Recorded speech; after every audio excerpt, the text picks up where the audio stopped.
So if you're not a part of our network yet and you want to know more about the membership, how it works and everything, please feel free to drop in a mail at sunita@cwe.org.in, and also follow us on all our social media channels. You'll find all the details on the on the chat box shortly.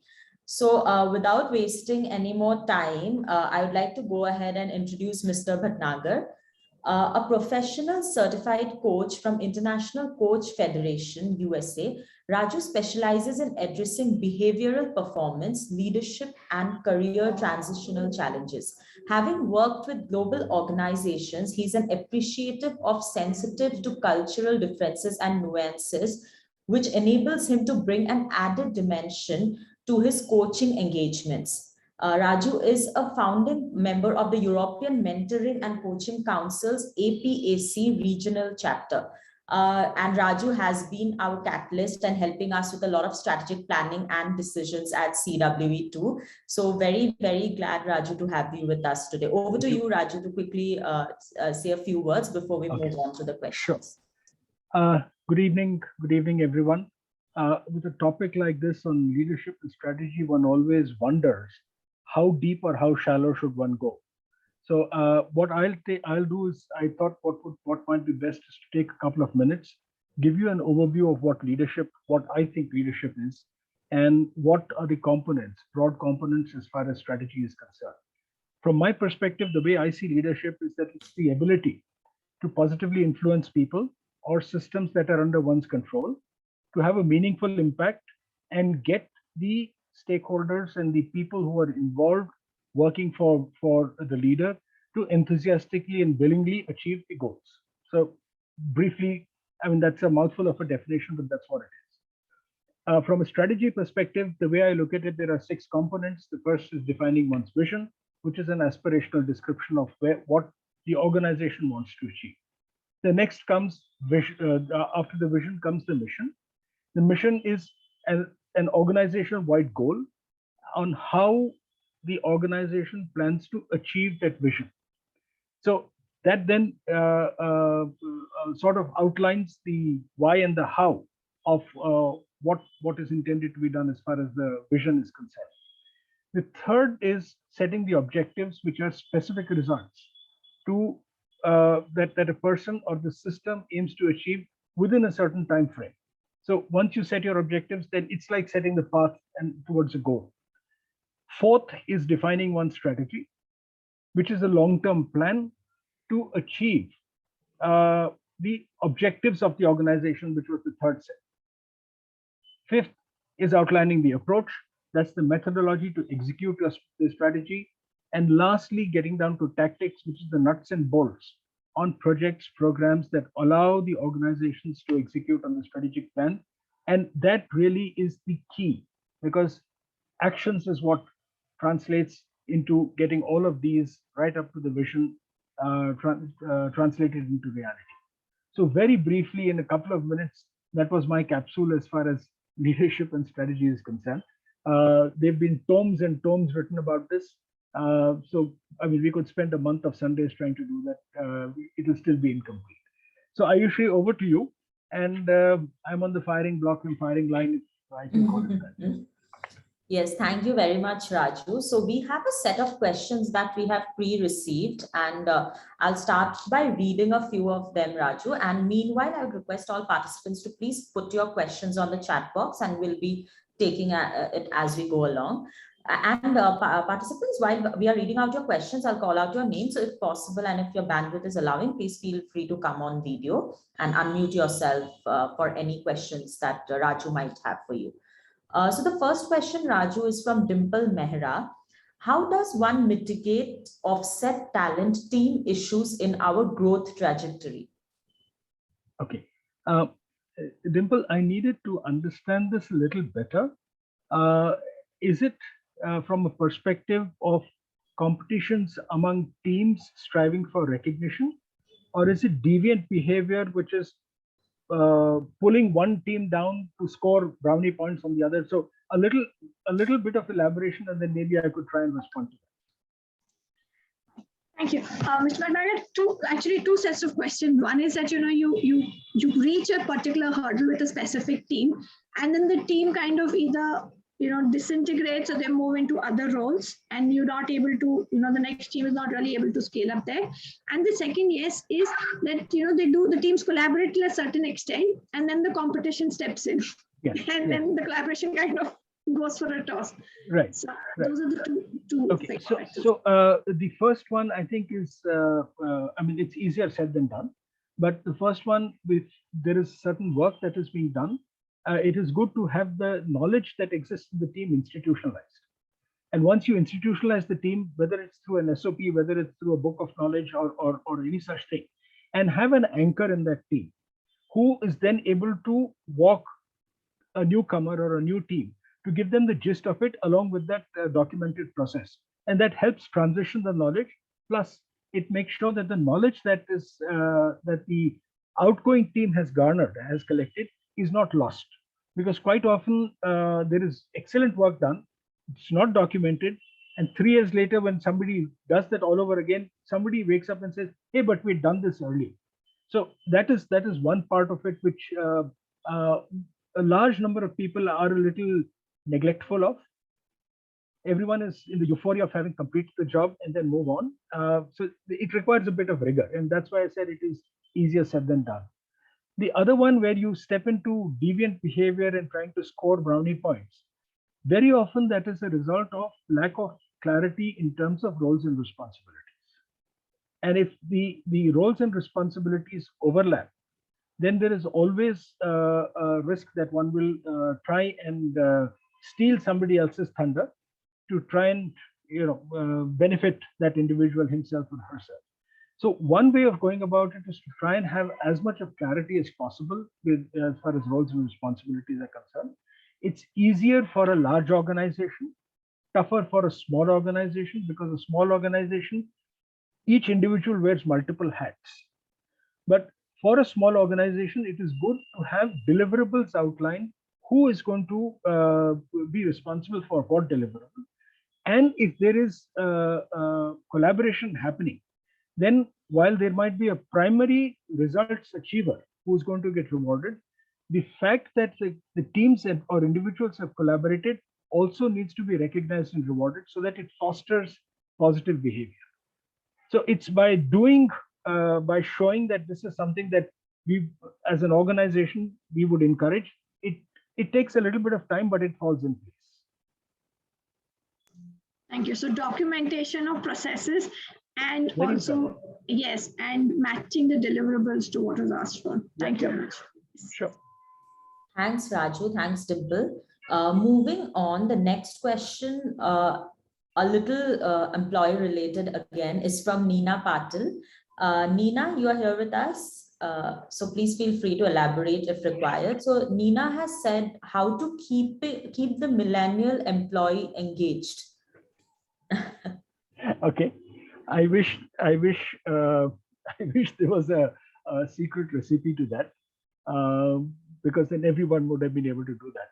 But I think fundamentally what one needs to keep in mind is that the approach of the millennials to work and life is different from most of us. And when I say millennials, I'm looking at the generation that is that was in the region of about who say 1983, 84 onwards till about 2000. So they're roughly in the age group of about 20 to 35. That broadly that age group. So that's what I'm, just to put the boundary around it. That's what I referring to as millennials. Their approach to life and work is very, very different. For example, technology dominates their life, completely dominated by technology. And there are various surveys, so you can pick multiple surveys and you'll get different numbers, but 50%, 60% and upwards believe in communicating electronically rather than face to face or even on phone. It's the appendage is the technology support. Plus, what is very important is that they behave in their workplace. They behave as consumers, and what that means is the way I look at it, they're looking for more freedom. They're looking for more options for roles, and also looking for organizations which are able to leverage their skills. Loyalty and continuity of service is not priority. So if you keep these two broad areas at the back of the mind, uh, then some steps emerge intuitively.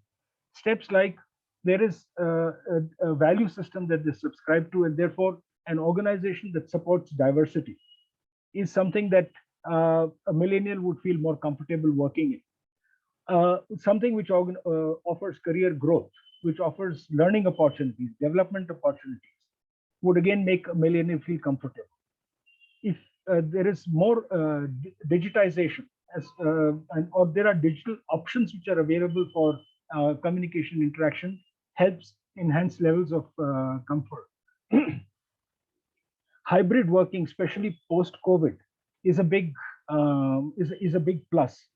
Empowering the employees, giving them autonomy, allowing them to take responsibility for their decisions, good or bad, and running with those decisions, are all things which will help keep the employees and the millennials engaged.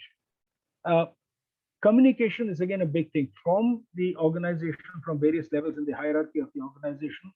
You have to communicate, and possibly communicate to a fault, over communicate, uh, and use the media which the millennials are comfortable with. So you have texting, you have tweeting, you have liking, you have FaceTiming, a whole bunch of that. So they are able to relate to it, makes them feel comfortable. So bottom line, if you look at it, the millennial will continue to remain engaged if he sees he's comfortable in the environment, and he's able to contribute to society and grow professionally. So, so there isn't, but having said this, let me also call it out that there isn't a secret sauce that you do these 5 things, 10 things, and the millennials will keep engaged, will remain engaged. So one has to continually evolve. Nina, I don't know if Yes, Nina has dropped a message on the chat box saying thank you. Nina, I hope Raju has been able to answer your question. Okay. Aisha, can I just add one more point here? Sure, Sumati. Yes, Sumati. So I think one more thing that I had seen, because I've been in the corporate world for so long, they also have a streak of idealism in them. Yes. You know, they have a streak, and therefore they are definitely looking for leadership to walk the talk. They are definitely not looking for double standards where, you know, leaders Correct. behave one way but expect the employees to be on the righteous Yes. path. I think those things, you know, they are very, very key to them, because they say, if you are talking XYZ values that is applicable to me as an employee, then as management and as leadership, you know, you should be doing it yourself. Very true. So I find that streak of idealism, though we normally like to bucket them as, you know, hard-nosed, no loyalty kind of types, but they are looking out for, they do have an idealism streak in them. Yeah. And so, Sumati, I'll just add one more.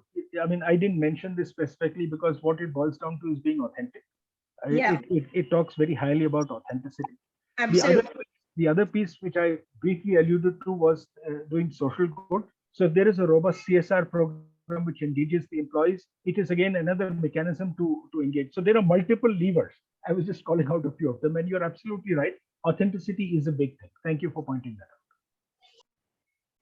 Thanks, Sumati. Thanks, Raju. On that note, let's take Sumati's question next, Raju. Okay. So Sumati has mentioned many dealers want us to give free demo units where chances of rough use and damage is high. What options do I have to pin down the dealer for such damages? Pin down in terms of getting compensation back from the dealer? Right. So Raju, what is happening is, since our mini desktop is something very different and unique, you know, most of these dealers are, you know, trying to use that, saying that, hey, no one has seen a product like this, so you better keep a freebie in my place so that I can talk about it to my customers, so on and so forth. Now, when we do that, what really happens is, because they really don't have the skin in the game as yet, because they haven't paid for it, they tend to rough keep it and use it very, very roughly. And then obviously over a period of time, when a customer comes to see, they say, oh, it's all dusty, it is dirty, it is this, it is that, it's not working. We have all these other issues that come, and they say, okay, ma'am, please take it back, it's not working. Right. So then we stand up with a situation where there is an unsold inventory which is damaged on top of it, right? And yet this person who committed to make sales is nowhere making sales. Right. Okay. Right? So how do I, get their skin into the game? Do I take it like a deposit? Or, what do I do? What do the levers that I have here? So it also is dependent on what kind of hold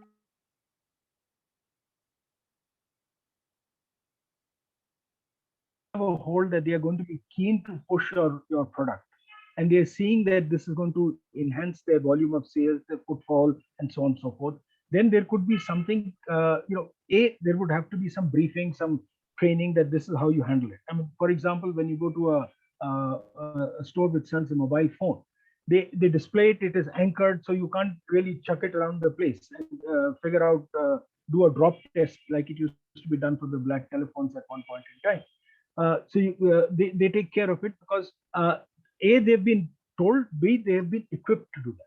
So if you are able to push your dealers and educate your dealers, saying this is what it is, and these are the functionalities. Maybe you keep a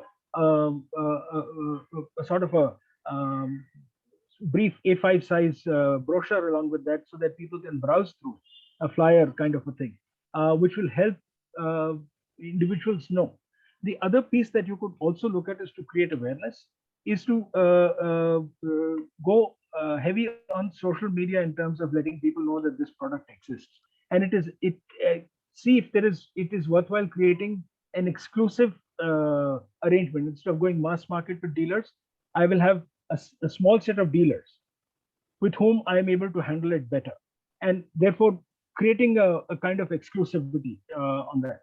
But I think the bottom line is that it depends how much you can push your dealers, because with a new product, usually the manufacturer is at the mercy of the dealers. The dealer will say, this is what it is, and there's not much you can do. And to some extent, that can be mitigated if you try and do an exclusive, not a limited tie-up, not exclusive, a limited tie-up with dealers, and then try and see if they warm up to your proposition. Right. Actually, one thing that we tried was to tell them that, keep the piece with you, and whatever price of the unit, you leave it as a deposit with us. So if within 90 days or 4 months, you find that you can't make a sale, feel free to return the product and take your money back. Okay. No, so to that extent, there is some amount of the skin in the game, and they are also assured that, they're not paying for something that they can't give back. Because it's a new, if the market doesn't accept it, what do they do? I mean, they have their own insecurity around it, right? Right. That has, with some of the dealers that has worked, though most of them, as you say, right, we are at their mercy. They say, no, get lost, you give it to us free. True. So I did see nice suggestion coming from Suchitra. I said, put for a very minimal monthly rental on it. Yeah. Or you could also tell them that, it is, if there is a damage, then there will be a default cost. Right. So if there is a damage and you're telling them this is how it is to be handled, if the product gets damaged, then the cost devolves. Right. So thank you. Thanks. Thanks, Sumati. Thanks, Raju. The next question, Raju, moving on, is by Pooja Singh. How can young leaders take on leadership challenges with respect to people older than them? Okay. Why should that be a challenge? Hi, I'm Pooja. Yeah. So there is this, we've been brought up to respect our elders. When you're leading, it's not that you're not respecting them. It's in a way you are asking them to do something. Yes. And maybe it's something I need to work on. So it's not about them, it's about me. So what is it that I can do to communicate it better or get them to follow what I'm saying? Yeah, so I think it starts off, and you said it very correctly, that one has to be respectful. There are no two ways about not being respectful. So one is you give them due respect because of their age. That's a chronological factor. The cerebral factor, which is knowledge, is different. And there, whenever, if you are able to mentor them, if you are able to show them newer ways and more effective ways of doing whatever they are doing, then you are able to lead them by way of example.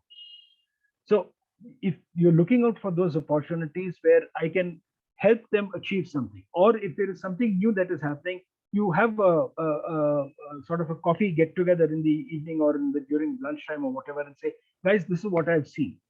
Reach out to them proactively to find out, are there challenges that they are facing? Sometimes because of age, and I'm conscious and cautious of the fact not to generalize, but sometimes because of age, the mobility may be restricted. So are there some small supports that can be provided? Maybe a willingness to allow them to move a little more. Maybe productive yardsticks can be dropped a little in terms of achieving those, so that they are able to manage better. How do they handle stress? Is there some way that you can suggest to them? So if you find out ways and means by which you can support them without being intrusive and without being judgmental. So you shouldn't get into a situation where you start arriving at or sort of concluding that, you guys with your age incapable of doing that. Then that's becoming judgmental. That kind of a thing is best avoided. So, and then look for ways and means by which you can support them. Ultimately, the goal has to be that they need to look at you as a leader, not because of your age, but because of your knowledge.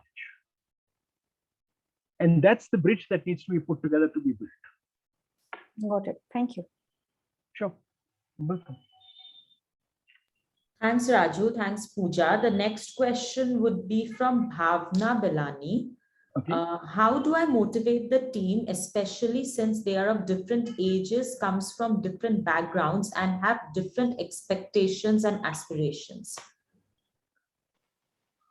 It's an organizational challenge. It's not easy, but I think the first step on that is to try and get the team as a whole to relate to what is it that the organization is striving for. Sorry, Bhavna, is it? Yes, sir. Okay, sorry.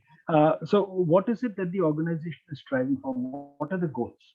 And if the team understands that better, nicely, then ask the team to put together what are their aspirations, what is it, because the career management cannot and possibly should not be done by the organization. Individuals should be able to put together what their career aspirations are, and then the organization or their leaders support them in attaining their aspiration. So, and there will be a fair amount of tweaking that will need to be done to customize. Like you said, they come from different strata. So some may have may not be able to articulate or visualize what their aspirations are. In which case, you may need to support them. You may need to guide them. So it's not something that is doable easily, but it is not something that is impossible either. And if you have any specific instance, then I could, I'm aware that I'm being very, very generic. But if there is a specific instance or maybe example, then I could try and illustrate the response as well. No, sir, I don't have anything specific. I just feel that sometimes especially in my organizations, I have people who are having different expectations, different ideas. Okay. Expectations by way of organizational responses? Yeah, like they want different things. Some of them are coming in, just I'm in manufacture of bags. So right. Some of them are just new, freshers who right. have joined. Some are very experienced. Right. So how to reconcile that, So one way could be, and I don't know whether this would apply to, or it would be relevant as far as your unit is concerned, your industry is concerned, is to have a gradation by way of skills. So you have an apprentice coming in, then you have a level 1, level 2, level 3. And as the person graduates from apprentice to level 1 and so on and so forth, there is a slight tweak in terms of monetary benefits because their output is better, it is higher quality. Maybe you're able to get a better realization on that. So you could look at something like that. You have a graded process by way of financial incentives or non-financial incentives also, if that is possible. Thank you, sir. You're welcome. Thanks, Raju. So the next question has come. So these were a few questions we had pre-received, Raju, from the ones who are attending today. So the next question that has come on the chat box is from Rajini Rao. And her question is, after all the marketing and sales pitch for promoting a product, what is that one single factor that clinches a deal? Is it dependent solely on the product or the manner in which the presentation concludes, or both? I would hesitate to say that, when you've gone through the sales pitch and you've promoted a product, I would hesitate to say that there is a single factor that concludes the deal. If one was to put one's finger forcefully on a single factor, it's a feel-good factor. I've heard about the product. I've seen what the product can do. It is something that serves meets my need. It is something that I feel that I need, and I think it is going to give me value for money. So all of that put together then becomes, at best, one could say it's a feel-good factor, which will convert that into a purchase. So I'm not sure whether that is what you were looking for, or is there something more to it that you were asking? Yes, sir. Actually, I'm running a cable TV network. Okay. Now, changes in technology, yes. And so many vast competitors in the field, like Jio, for instance, they are big players. Now, we just cannot back off and close down. I mean, it's an industry which we started long back, so we need to compete with them either as a group or individually. So we are also encouraging customers to take the triple play, the OTT, and the network as a package. Mm-hmm. Now, we are competitive with our prices, and we are giving the service. But then what happens? A person is always led by the brand name. So the brand overtakes us there. That's right. So how do we convince the customer that we are equal, or if not equal, better than, because we're smaller and we can give much personal service, personalized service. Correct. That's what I meant. So that is the catch situation where we are. Pricing, we could come down a little also. Okay. But the customer has to be convinced it's just a brand name which is overtaking us. That's what I want. Yeah. So there's no doubt that a brand which is backed by a large business house carries certain amount of weight. Correct. So there's no getting away from that fact. That has to be countered and offset by different USPs that you are able to put forward. Pricing could be one, service could be other. The quality of transmission, where say for example, and I'm just taking a name, Tata Sky. If it rains on their antenna farm, they don't have signal. Right. Now, if you're able to put together a laundry list of what are the positives that you bring to the table and where did the others score transparently, then take a call. Which are the ones that you want to talk about and which are the ones that you want to emphasize when you go and meet the customers. Right. Maybe you can have a little flyer, because your field staff who are going out to do the servicing, they may not be as articulate. Right. So if they carry a little flyer which outlines your USPs, where your unit scores, and these are some areas. Maybe periodically you could give discounted offer or a bundled offer or some such thing. 3 months free or something like that. Something, yeah. I mean that the economics of your business will determine. So it's not to be forced. But promptness of service and rectification of faults, I think for most people would score high. True. Because most people who have these kind of connections are frankly not overly price sensitive. So if you charge $50 more or $70 or $100 more, they're not going to be fussed about it. Yes. But if you service them well, that I think will lead to a higher level of satisfaction. True. That's true. Okay. Right. Thank you. Thank you, sir. Sure. You're welcome. Thanks, Raju. Thanks, Rajni. Thank The you. next question is from Pallavi Shekhar.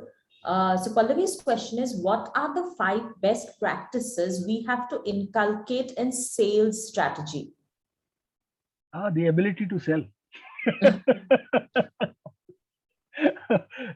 But I mean, sales strategy as such, it spreads over a very vast area. So it depends on what is the product, what is the service.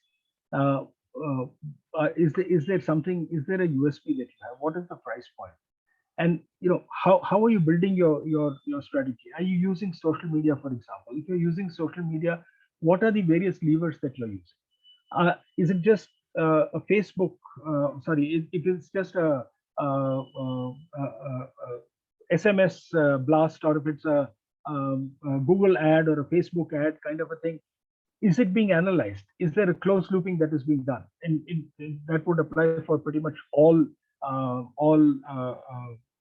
vehicles that you use for multiple channels. And the challenge with sales and marketing is that there are so many channels. You have to pick and choose. For example, you could have affiliate partners, you could have resellers, you could have distributors, wholesalers. Depends on what is the nature of product or service, and how are these going to be leveraged. Social media by itself is a large entity. You have aggregators, marketplaces.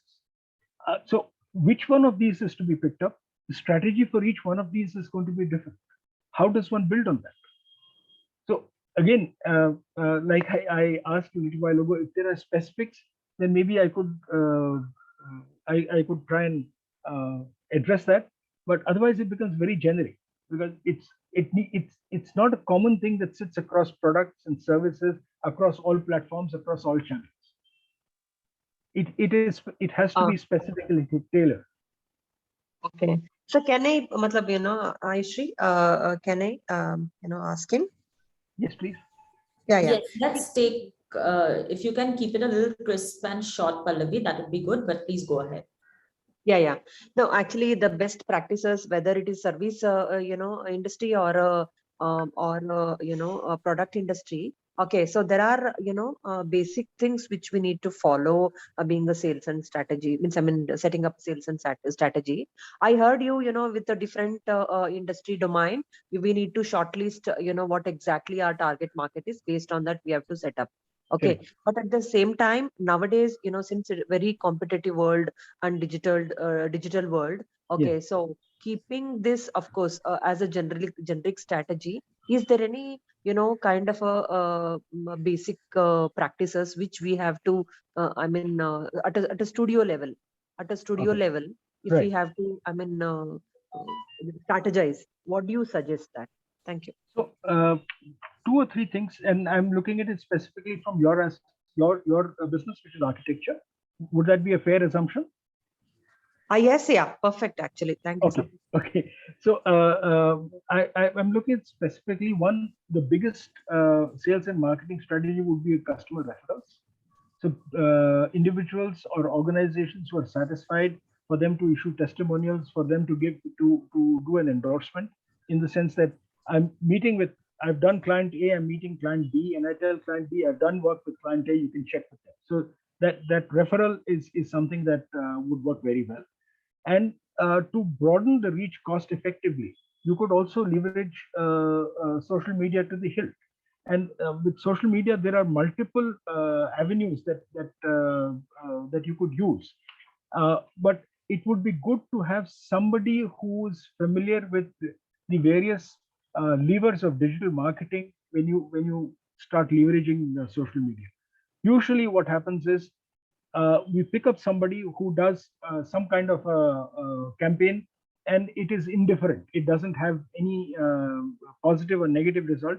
Do 2 or 3 of them, and then we sort of believe that there is this is not my cup of tea. This media, this channel is not my cup of tea. And it might be worthwhile illustrating that with a brief example. There is a client or there is an entity which is a food chain, which had put together a campaign during the last month or so to push a certain food package They had certain offer on their dishes to push that. And their target was to hit 15 lakh uh, 15 lakh unique views in a month. That was their target. And they constantly monitored how it was going. On day 15, they saw that they have only reached a lakh. They're not going to reach 15 lakhs. Then they analyzed what was it that was getting traction, not as far as they were concerned, but what else was getting traction. And they saw that ads which are carrying some connect with IPL were getting traction. So they tweaked the content of their ad, included some aspects of IPL, and I'm not getting into deliberately not getting into specifics, tweaked some aspects of the ad, included some parts linking it to IPL, and in the remaining 15 days, they got 18 lakh views. So when you go down social media, you have to constantly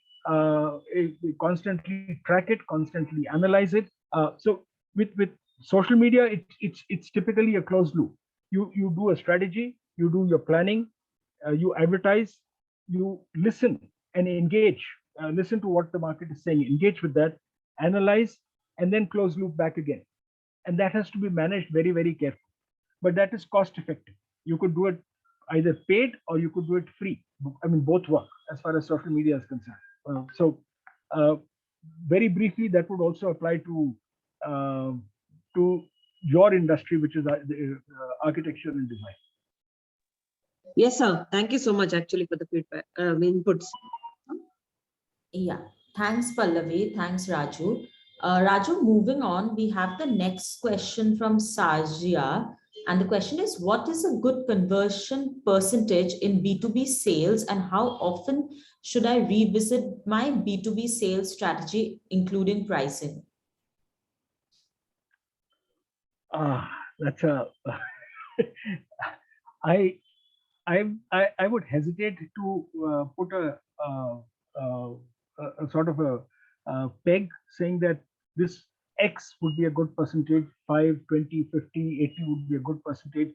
I would hesitate to that because that varies significantly by product line, by service line, by time of the year, by what is happening elsewhere. So if one is constantly looking at what is it that I'm trying to achieve, not in a short period of time, but let's say over a financial year, and I'm tweaking my strategy, being aware of what the market is doing, being aware of what competition is doing, how is it moving, and am I getting ballpark the results that I'm expecting? If not, is there something that I have to tweak? If I'm getting more than that, what is it that I'm doing right, to analyze that and then again start close looping so that I'm able to sustain that. So I would, I mean, the way that I would like to suggest it be approached is that you have your strategy. Pricing is something that you arrive at, you know what is the level of cushion, what is the margin, and so on and so forth, and how much it can be tweaked. But if you have your strategy, it is not a good, pricing should be the last thing that you should play around. So let me close that pricing piece on the one side. That should be the last thing that you play around with, because if you move your price up and down, it creates a dissonance in the market.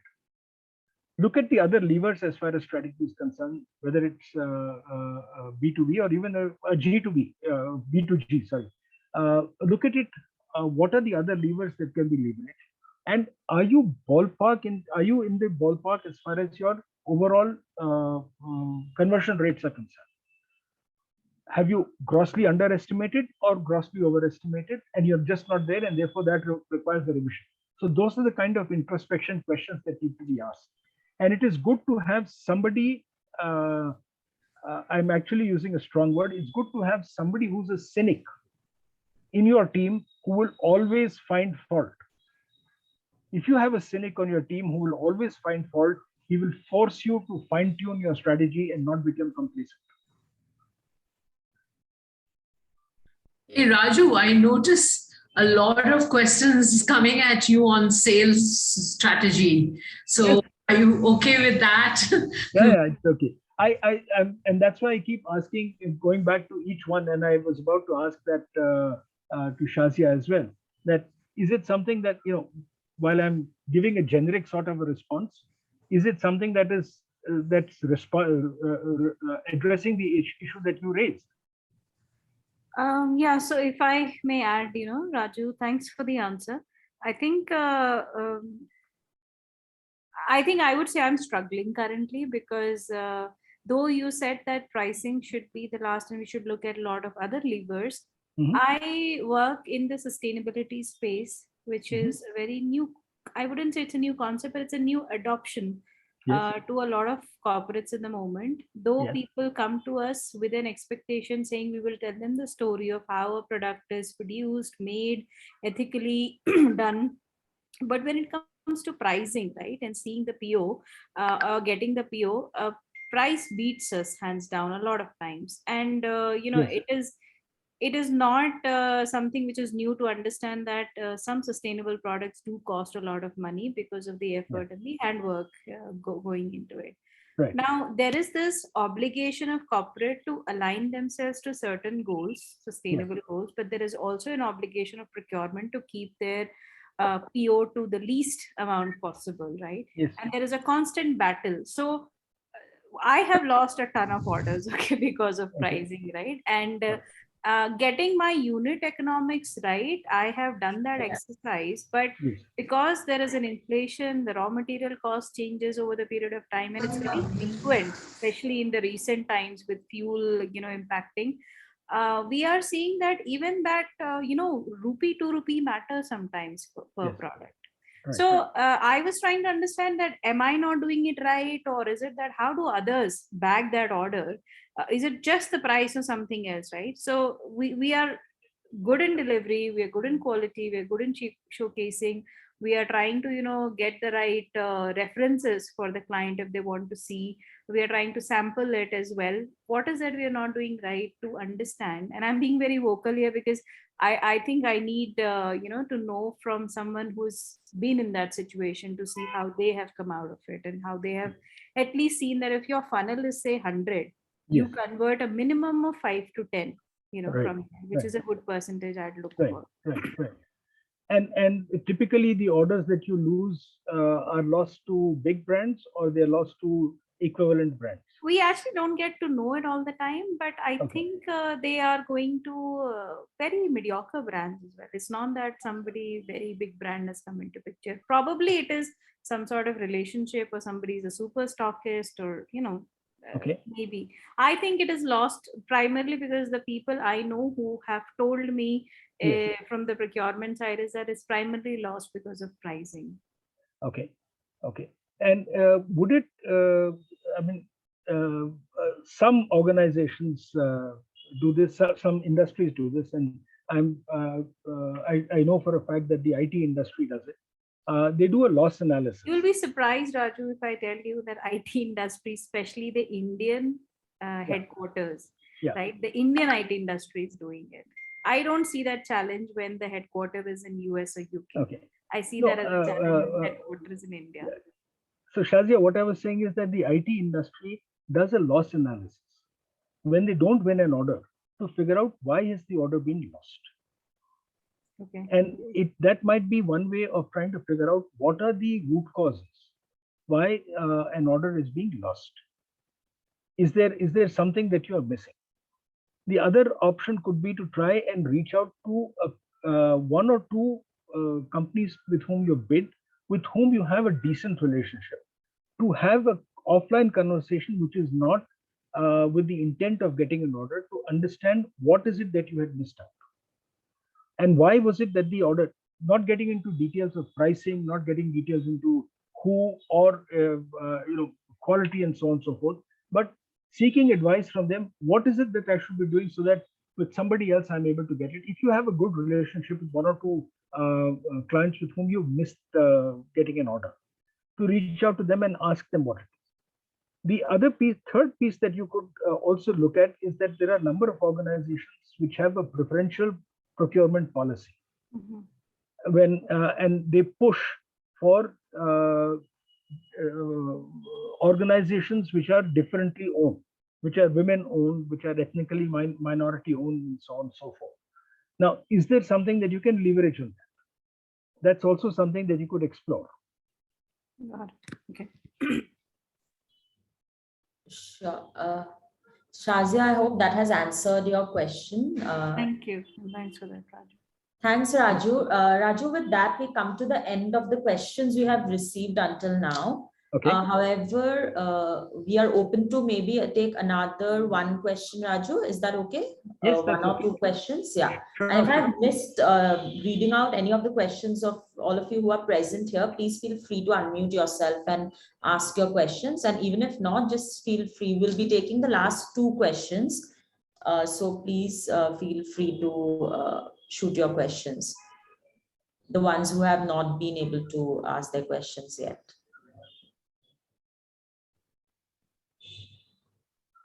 So Stuti, Sahana, any questions from your end? Shivani, Koel. Hi, good evening, Raju. Hi, Koel. I do have a question. I work for a technology company. We are into data engineering. This company is just 2 years old, about to complete 2 years in October this year. The thing is, we train data engineers, freshers as well as lateral, who has experience of the industry 2 to 3 years. Like I really found it interesting when you were talking about the millennials and what goes on in their mind. Mhm. Now I found a lot of answers to the questions that I had for you, Okay. but we have burnt our literally hands, trying to recruit, give lakhs and lakhs of packages to them. Still they don't want to stay. They are Right. so adamant, and they just tell us, even if you there was this guy who was with just 2 years of experience, was getting 16 lakhs with another company, and we said we will either match it or give you a little more than what you're giving. They don't want to stay. Okay. And in terms of the facilities, in terms of, we are overdoing things. We are Mhm. giving them stay, food, laptops. There is no expenditure whatsoever from their pocket to be with our company. Okay. And this is happening, the reason behind this person who has opened the company for his son, Yes. really want to do it in a big way. So Right. he's trying his best, but we just can't control the attrition. Yes. And we're just bleeding money as an organization. Right. So what can you suggest for this? So from Koel, from what you're saying, it appears that you're trying to buy loyalty. If you're paying more money and you're saying that, I'll give you X, I'll give you 2X, I'll give you 5X, don't go. And the individuals are still leaving. I don't think it is going to be possible to buy the service of the individual. They have to feel valued in the organization. If you're throwing money, that's not going to work always. It'll work in a few cases, but usually it will not work. If the employees start feeling valued, if they believe that the organization is seeing that these individuals are adding value, that they feel they belong to the company, they feel they are respected. There's a lot of softer issues that come into play.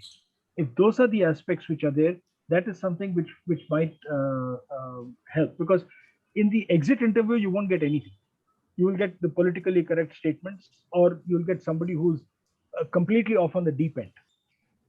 So that's not reflective. So maybe it is worthwhile doing some kind of focus groups within the organization and sharing with the individuals as transparently as possible, sharing with the focus group as transparently as possible, that we are paying, we've been extending ourselves financially, but individuals are still leaving. What do you think we can do to try and address that, and see what are the responses that come in from your target groups? What would you mean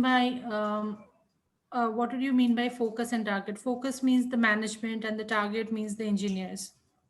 Yeah, so if you sit together with the engineers, you first you'll have to create trust. They will have to feel they'll have to feel comfortable that you're not asking them to hit them from behind during their appraisal cycle, for the ones who were politically incorrect.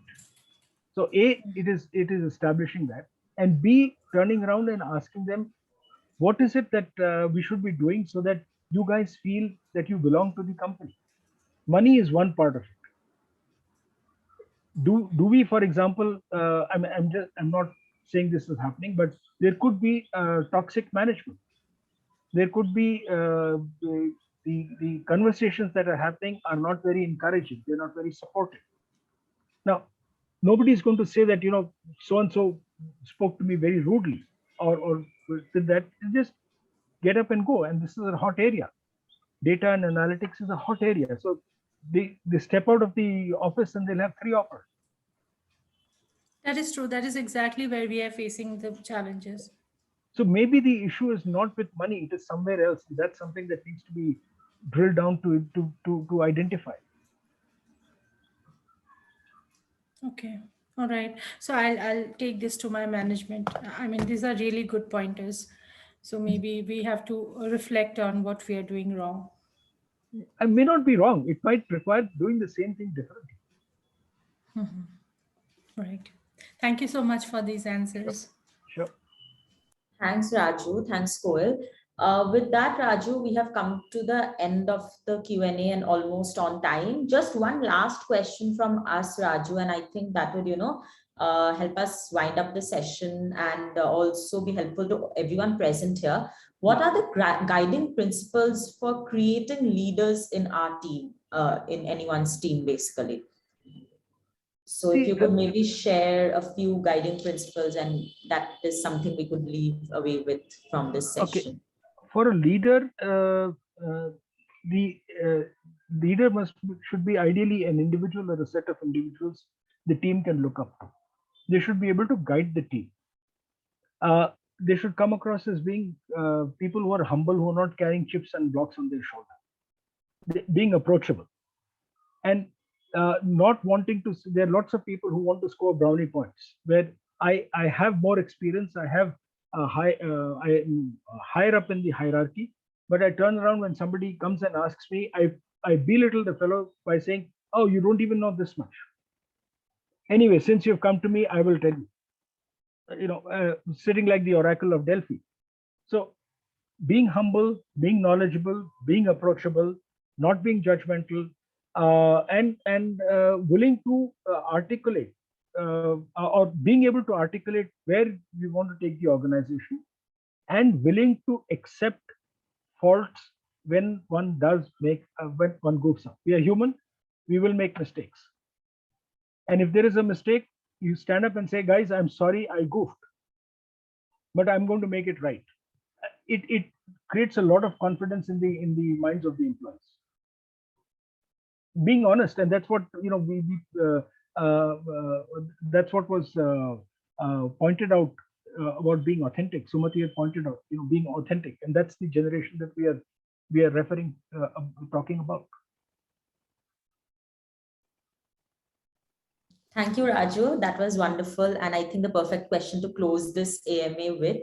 You have given us a few of the Raju, with that, thank you very much for wonderfully conducting this for us today, taking all the questions so patiently and listening to all of them. Thank you, all of you who took out your time to join us. I have a quick poll. Please give us 20 seconds of yours. It won't take much more. This really helps us and Raju also to know how the session went and helps us plan future sessions. So I am starting the poll. So please give your feedback, and it'll just take 20 seconds and then I'll show the results. You'll see the results too. So meanwhile, we have something very exciting that's coming up on the 20th of May and in Bengaluru. Finally, we are planning our physical fun jam. So please do join us on the 20th. It's 5:30 p.m. onwards. We'll have a lot of activities, fun activities, games, music, food, drinks. And we will shortly let you know the venue. You'll meet all your fellow entrepreneurs. You'll get to know each other. You'll know about their businesses, really get to meet them physically after 2 years of only virtual fun jams. So really look forward to having you all with us on the 20th of May. And you'll also see some of your entrepreneur friends displaying their products. So you'll get a first-hand experience of really the touch and feel of the products or the services that they have. So please do join us. Look out for the communications. Follow us on all the social media channels to stay updated with everything that we have planned for you. We have a lot of AMAs, a lot of role model entrepreneur sessions, Founders Cafe, fun jams coming up in the year ahead. So please stay tuned, join us, keep giving us your feedback like you always do. And do feel free to write to us for anything that you might need. And for all your membership queries, to join us as a member, for the ones who are not members yet, please write to sunita@cwe.org.in or hello@cwe.org.in. And thank you again. Thank you so much, Raju. And the YouTube recording would be available shortly, and we would share with you guys. So yes, please subscribe to our YouTube channel too, so that you get the recording of all these sessions that we are conducting. Thank you so much. Thank you. Sucharita, anything you would like to maybe say? And Raju, we have some amazing response for the session. You can see the poll results. So I'm very happy to announce that for most, 62% says exceeded expectations, 38% says met expectations. All the questions, 100% says that their questions have been answered. So thank you again for doing this for us. So I did well on my appraisal. I did well on my appraisal. On the spot appraisal for you, Raju. Yeah. Absolutely, absolutely. No, thank you very much, Raju. And, all of you entrepreneurs, I just want to say that we are really privileged to have Raju with us, because he is a mentor and coach for the top leadership of Fortune 500 companies. So, it's great that he's given us time. We have worked together at NASSCOM, and I know, what wisdom, judgment, and acumen he brings to business and to his work. So privileged to have you with us once again, Raju. Thank you. Thank you. So before we, thank you, Sucharita. Before we close, can I just request all of you to maybe turn on your video so that we can take a quick photo? Kritika will take a quick photo. Please do turn on your video so that.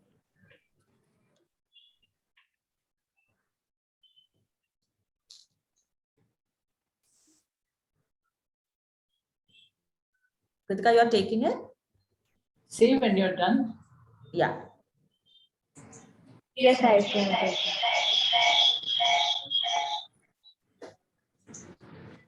Sure, Sajia, no problem. Thank you for joining us.